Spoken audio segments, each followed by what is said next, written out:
अक्सर दवा की दुकानों में एक जानी पहचानी सी गुलाबी बोतल दिखती है ना?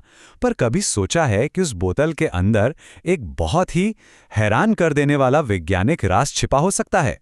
हाँ, पेट खराब होने पर हम में से कई लोगों ने इसे इस्तेमाल भी किया होगा, लेकिन आज हम पता लगाएंगे कि आखिर इसके अंदर ऐसा क्या है, इसके मेन इंग्रेडिएंट के पीछे की कहानी क्या है।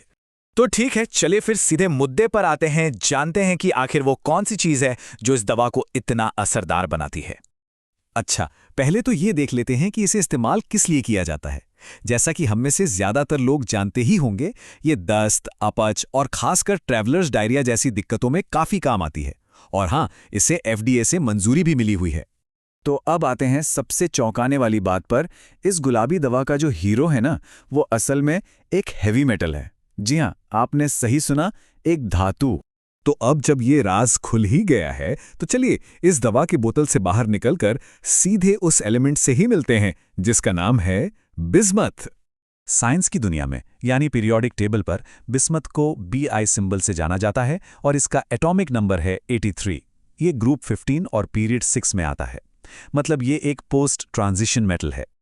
और मजे की बात यह है कि अपने असली रूप में बिस्मथ एक भारी भंगुर क्रिस्टल जैसी धातु है, उस नरम गुलाबी दवा से एकदम अलग, जिसके बारे में हम सोच भी नहीं सकते।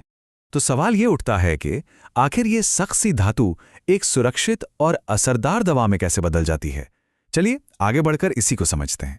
देखिए, इसका जवाब छिपा है केमिस्ट्री में। होता क्या है कि बिस्मथ को सैलिसिलेट के साथ मिलाया जाता है, जिससे एक सॉल्ट बनता है जिसे कहते हैं बिस्मथ सब सैलिसिलेट। बस यही प्रोसेस इसे स्टेबल, सेफ और पेट के लिए फायदेमंद बना देता है। तो जब ये पेट में पहुंचता है तो ये 3 तरीकों से अपना काम करता है। पहला, ये आंतों में ज्यादा लिक्विड को बहने से रोकता है। दूसरा, ये सूजन को कम करता है। और तीसरा, ये उन खतरनाक बैक्टीरिया से भी लड़ता है जो सारी गड़बड़ी पैदा कर रहे होते हैं। अब देखिए, हर दवा की तरह बिस्मथ सब सैलिसिलेट को इस्तेमाल करते वक्त भी कुछ जरूरी बातें और चेतावनियां हैं जिनका ध्यान रखना बहुत जरूरी है। इसका एक सबसे कॉमन लेकिन थोड़ा अजीब सा साइड इफेक्ट है, जीभ या स्टूल का टेम्परेरी काला हो जाना। अब ये सुनने में थोड़ा डरावना लग सकता है, पर घबराने की कोई बात नहीं। ये बिल्कुल भी नुकसानदायक नहीं होता और दवा बंद करते ही ठीक हो जाता है। यहाँ एक बहुत ही जरूरी बात समझने वाली है। बिस्मथ सब सैलिसिलेट और एस्पिरिन दोनों एक ही केमिकल फैमिली से आते हैं, सैलिसिलेट फैमिली। इसीलिए इन दोनों को एक साथ कभी भी नहीं लेना चाहिए, वरना सैलिसिलेट के ओवरडोज का खतरा हो सकता है। और कुछ हालात तो ऐसे हैं जिनमें इसे बिल्कुल भी इस्तेमाल नहीं करना है। जैसे कि अगर किसी को एस्पिरिन से एलर्जी है, कोई ब्लीडिंग डिसऑर्डर है या कोई चिकन पॉक्स या फ्लू से रिकवर कर रहा है, तो इसे लेने से बचना चाहिए। इन मामलों में रेस सिंड्रोम नाम की एक रेयर लेकिन बहुत गंभीर बीमारी का खतरा रहता है। लेकिन बिस्मथ की कहानी सिर्फ दवा की दुकान तक ही सीमित नहीं है। इस एलिमेंट के और भी कई बहुत दिलचस्प इस्तेमाल हैं।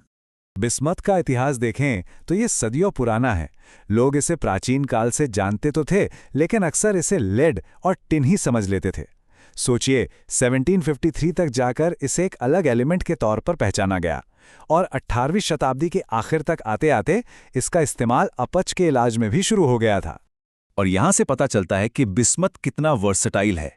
ये लेड यानी सीसे का एक नॉन टॉक्सिक सब्स्टिट्यूट है। फायर स्प्रिंकलर सिस्टम में इसका बहुत बड़ा रोल है। और ऑर्थो और कॉस्मेटिक्स में जो एक खास चमक होती है ना, वो भी इसी से आती है। आज भी बिस्मथ पर साइंटिफिक रिसर्च लगातार जारी है। जैसे ये चार्ट देखिए, ये उन अलग अलग तरीकों की इफेक्टिवनेस को दिखा रहा है जिनसे वैज्ञानिक इंडस्ट्री और पर्यावरण में बिस्मथ की बहुत छोटी मात्रा को भी मापते हैं, ताकि सब कुछ सुरक्षित रहे। तो सोचिए, एक हैवी मेटल जो हमारे पेट को आराम देता है, ये बात सोचने पर मजबूर करती है ना, कि हमारी रोजमर्रा की दुनिया में ऐसी और कितनी साधारण सी दिखने वाली चीजें हैं जिनके अंदर इतने बड़े बड़े और असाधारण वैज्ञानिक राज छिपे हुए हैं।